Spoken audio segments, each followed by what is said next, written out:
बोलिए श्री सीताराम जी महाराज की जय। लोकाभिरामं रणरंग धीरम राजीव नेत्रम रघुवंशनाथम कारुण्य रूपम करुणाकरंतम श्री रामचंद्रम शरणं प्रपद्ये। बोलिए गणेश भगवान की जय। श्री गुरुदेव भगवान की जय। जब भगवान श्री राम जी ने धनुष का खंडन किया तो ये ध्वनि मृतलोक से ब्रह्मलोक तक पहुंची। मई पाताल नाक जसु व्यापा और राम बंशीय भंजो चाप। राम जी ने सीता का वरण कर लिया, चाप का खंडन कर दिया। ये ध्वनि जब ब्रह्मलोक में पहुंची और फिर एक दूसरी आवाज भी पहुंची कि कहो सखी यस को तनुधारी और जय न मोह यह रूप निहारी। तो ब्रह्मलोक में सभी ब्रह्मा विष्णु महेश आदि इंद्र आदि सभी देवता विचार करने लगे कि मृतलोक में ऐसा कौन शोभायमान महापुरुष हुआ है जिसकी सुंदरता का वर्णन ब्रह्मलोक तक आ रहा है, जरा पता लगाओ।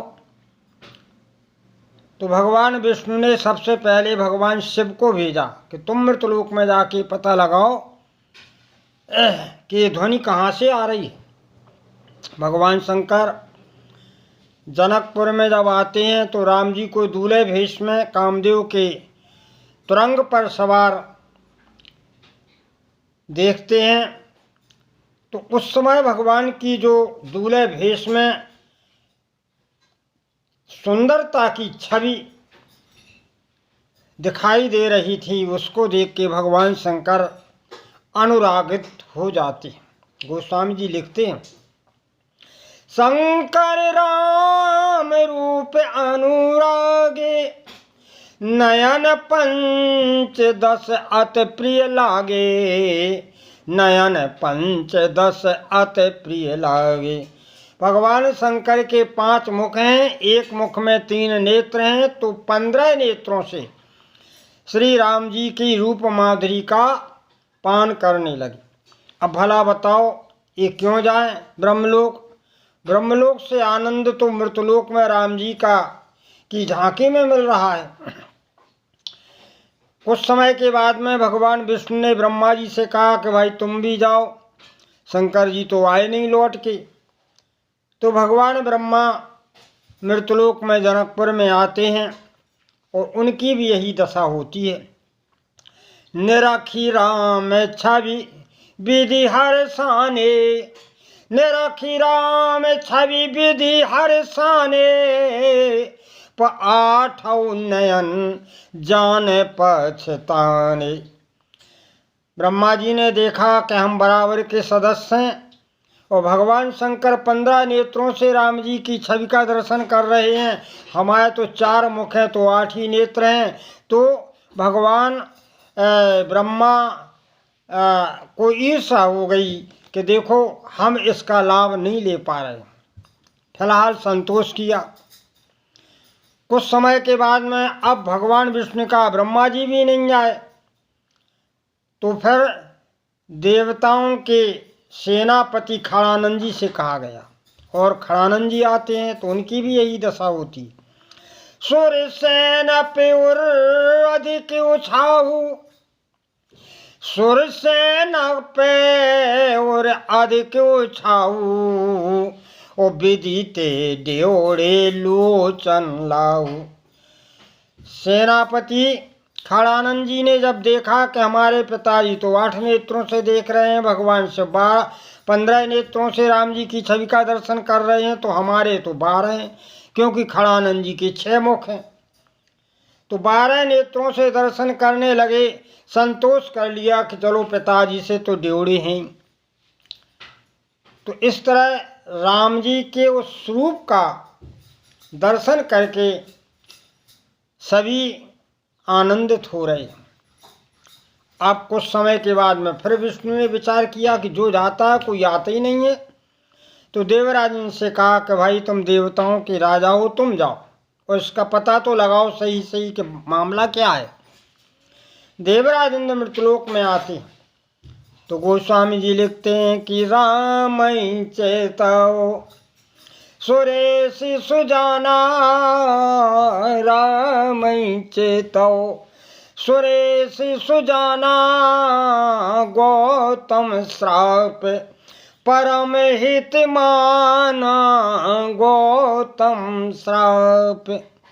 आज देवराज इंद्र ने जनकपुरी में जब श्री राम जी का दर्शन किया तो तुरंत ही देवराज इंद्र के 1000 नेत्र हो गए और 1000 नेत्रों से आनंद लेने लगा। तो हाथ जोड़ के बोला कि हे गौतम महात्मा, हे महर्षि, आपने बड़ा अच्छा किया। आज तो इसका हमें बड़ा विचित्र लाभ मिल रहा। इसके पीछे कथा है कि एक समय देवराज इंद्र आकाश मार्ग से जा रहे थे विमान में बैठ करके। गौतम जी की पावन कुटी के बाहर गौतम की धर्मपत्नी श्री अहिल्या जी, जो बहुत ही सुंदर और रूपवती थीं, भगवान का सूर्य भगवान को अर्घ्य दे रही थीं। उसी समय देवराज ने उनकी रूप का दर्शन किया और इंद्र अहिल्या के रूप पर मोहित हो गया। अहिल्या को पाने की इच्छा से चंद्रमा को साथ लिया और चंद्रमा ने मुर्गा का रूप बना करके अर्धरात्र में बांग लगा दी। क्योंकि बांग सुन करके, मुर्गा की बांग सुन करके गौतम जी गंगा स्नान के लिए जाते थे, तो गौतम जी अर्धरात्र में ही गंगा स्नान के लिए चले गए।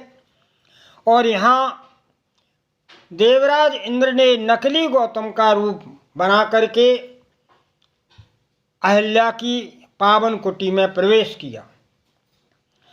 जब महात्मा गौतम गंगा जी के पावन तट पर पहुँचे तो गंगा जी ने कह दिया कि हे महर्षि, तुरंत लौट जाओ, अभी अर्धरात्रि है और तुम्हारे घर में छल है। गौतम जी तुरंत लौट कर आए आश्रम में।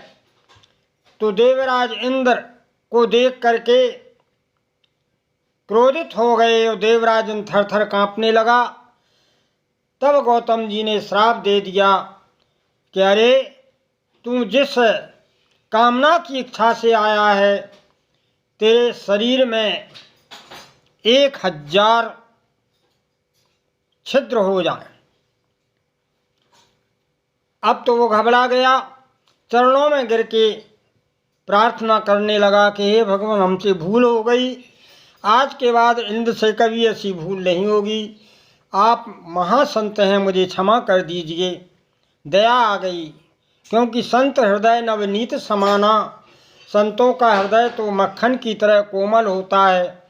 कह दिया कि जाओ, त्रेता के अंत में भगवान श्री राम जी के दूल्हे भेष का दर्शन कर लेना, तो तुम 1000 नेत्रों से राम जी का लाभ पाओगे, दर्शनों का। ऐसा आज वो अवसर आ गया और देवराज इंद्र महात्मा गौतम की श्राप को श्रोधारी कर रहा है, बार बार प्रार्थना कर रहा है कि धन्य है भगवान, आपने कितना अच्छा कर दिया कि आज हम 1000 नेत्रों से भगवान की रूप माधुरी की झांकी का पान कर रहे हैं। और ऐसी स्थिति जब आई तो आकाश से देवता देख के कल्प वृक्षों की वर्षा करने लगे और धन्य मानने लगे। देवी सकल सूर्य पतई सहाही कि आज पुरंदर सम को नाई, आज पुरंदर समय को न। आज देवराज इंद्र के समान भाग्यशाली कौन हो।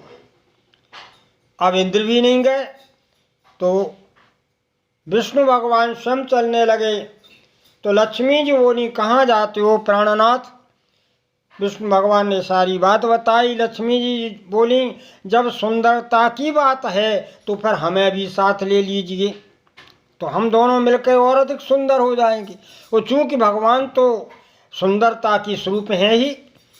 लक्ष्मी जी दोनों गरुड़ पर सवार होकर के जनकपुर की ओर चल दिए। अब राम जी ने विचार किया कि आज हमको ही न देखना चाहिए, क्योंकि भगवान विष्णु मेरा ही अंश स्वरूप है। तो राम जी ने क्या किया, तिरछी चितवन से विष्णु को देखा। विष्णु भगवान नहीं देख पाए, और तिरछी चितवन में रूप का निखार और भी बढ़ गया। गोस्वामी जी लिखते हैं, हरिहित सहित राम जब जोए, तो रमा समेत रमापति मोहे। रमा समेत रमापति मोहे। भगवान विष्णु ने जब तुलसी चरण से राम जी का सौंदर्य देखा तो भगवान विष्णु लक्ष्मी जी सहित गरुड़ पर स्तब्ध रह गए, मोहित हो गए। ऐसे भगवान की रूप माधुरी का दर्शन है सज्जनों। भगवान अद्वितीय सुंदर हैं, और जो इस झांकी का नित्य चिंतन करता है उनका जीवन धन्य हो ही जाता। अब देखिए राम जी का ये स्वरूप है। अब जरा जानकी जी की तरफ आइए, वो कितनी सुंदर है, हमारी जानकी माता कितनी सुंदर है। गोस्वामी जी लिखते हैं, जिस समय सीता जी जनकपुर में रंगभूमि में आई, तो गोस्वामी जी लिखा है कि रंग भूमि जब सिय पगुधारी, तो देख रूप मोहे नर नारी। जबकि शास्त्रों में लिखा है कि मोहे न नारी, नारी के रूपा पन्नगार यह चरित अनूपा। स्त्री के रूप पर कभी मोहित नहीं होती, लेकिन आज सीता जी के झांकी का दर्शन करके स्त्रियां भी मोहित हो गईं। यही तो अद्वितीय लीला है भगवान। अब देखिए सीता जी की सुंदरता का गोस्वामी जी ने बड़े ही भावपूर्ण से वर्णन किया। सीता जी का सौंदर्य कैसा है, जैसे इस समुद्र का मंथन हुआ तो एक खारा था, इसमें जो है वासुक नाग ने मथा था, कच्छप भगवान बन करके मदराचल को धारण किया था, और तमाम रत्न निकले थे। तो लेकिन सीता जी की सुंदरता कैसे प्रकट हुई, इसका गोस्वामी जी ने वर्णन किया। बोले, जो छवि सुधा पयोनिध होई, परम रूपमय कच्छप सोई। तो शोभा रज मंदिर सिंगारू, ओ मथे पानी पंकज निज मारू। छवि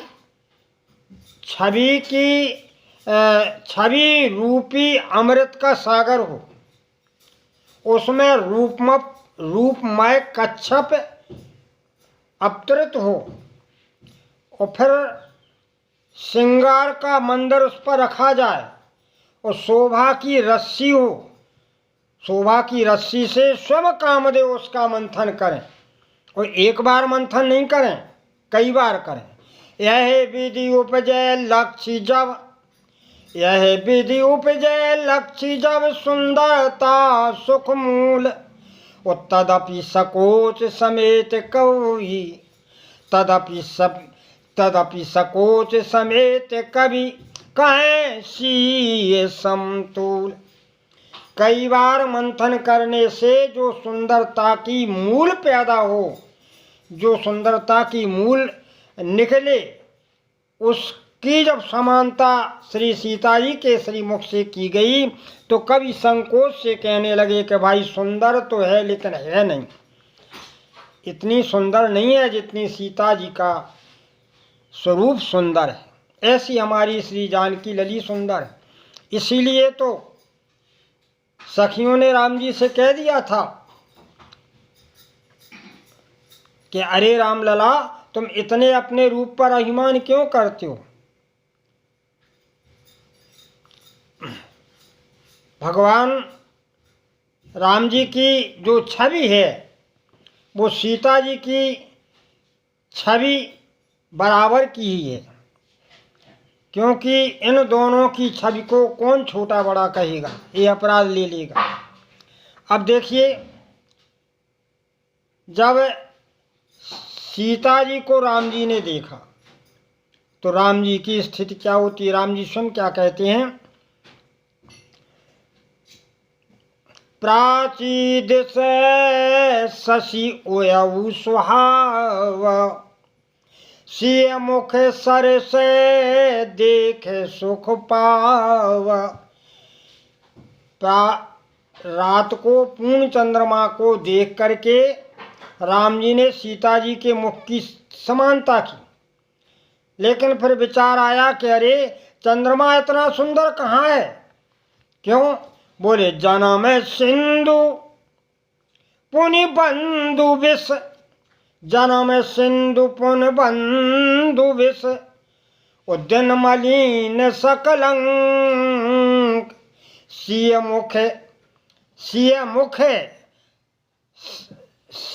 मुख समता पावे किम चंदवा पिरोरंक। श्री सीता जी के मुख से कैसे हम तुलना करें, क्योंकि ये चंद्रमा बेचारा तो गरीब है, जन्म खारे समुद्र से इसका जन्म हुआ, बंधु भाई है, दिन में मलिन रहता है, कलंकी भी है। भला सीता जी के श्रीमुख से कैसे तुलना की जा सकती। ऐसी श्री सीता जी की स्वरूप का वर्णन आता है। और जब राम जी ने सीता जी को देखा तो गोस्वामी लिखते हैं, करत बतक ही अनुज सन, मन सिय रूप लुभान, मुख सरोज मकरंद छवि, करे मधु पे एवे पान। श्री सीता जी के कमल रूपी मुख में जो पराग रूपी सुगंध की जो पराग है, उसका आनंद लेने के लिए राम जी का मन रूपी भंवरा लालायत है। ये राम जी का भाव है। और सीता जी का भाव क्या है कि जब राम जी को देखा, सीता जी ने जब राम जी को देखा तो सीता जी की स्थिति हुई कि राम ही लोचन मग उरियानी, राम ही लोचन मग उरियानी, वो दीन पलक कपाट सयानी। सीता जी ने राम जी के स्वरूप को नेत्रों के रास्ते से हृदय में रख के बंद कर दिया। क्यों? क्योंकि राम जी को छब को देख के सीता जी की स्थिति ये हुई थी कि देख रूप लोचन ललचाने, देख रूप लोचन ललचाने, हर से जनु निज निधि पहचाने। ऐसा लगा जैसे हमारी ही निधि हो श्री राम जी। और सत्य भी है, प्रीत पुरातन लखे ना कोई। तो आज सीता जी ने राम जी को देख के अपने हृदय रूपी अंतर मन में बैठा लिया, और राम जी ने भी सीता जी का स्वरूप देख के अपने मन को भौरा बना लिया। तो स्थिति ये है कि अब इन दोनों की सुंदरता में कौन बड़ा है कौन छोटा है, अपराध कौन कहे। हम तो ये कहेंगे, गोस्वामी जी ने भी लिखा है कि दोनों समान है। गिरार्थ जल बीच सम कहियत भिन्न न भिन्न, ओ बंदौ सीता राम पद जे नहीं परम प्रिय खिन्न। इसलिए मानव जीवन पा करके हम भगवत नाम का स्मरण करें, रूप की झांकी का चिंतन करें, भगवान की पावन कथाओं का श्रवण करें, तो ये मानव जीवन धन्य बनाया जा सकता है। गोस्वामी जी लिखते हैं, सिया राम स्वरूप अगाध अनूप, सिया राम स्वरूप अगाध अनूप, विलोचन मीनन को जल है, श्रुतु राम कथा मुख राम को नाम, हिये में राम को थल है, श्रुतु राम कथा मुख राम को नाम, ये में रामई को थल है। रति रामई सो गति रामई सो, मति रामई सो रामई को बल है। सबकी न कहे तुलसी के मते, इतनो ही जग जीवन को फल है। सबकी न कहे तुलसी के मते, इतनो ही जग जीवन को फल है। बोलिए आनंद कंद भगवान की जय।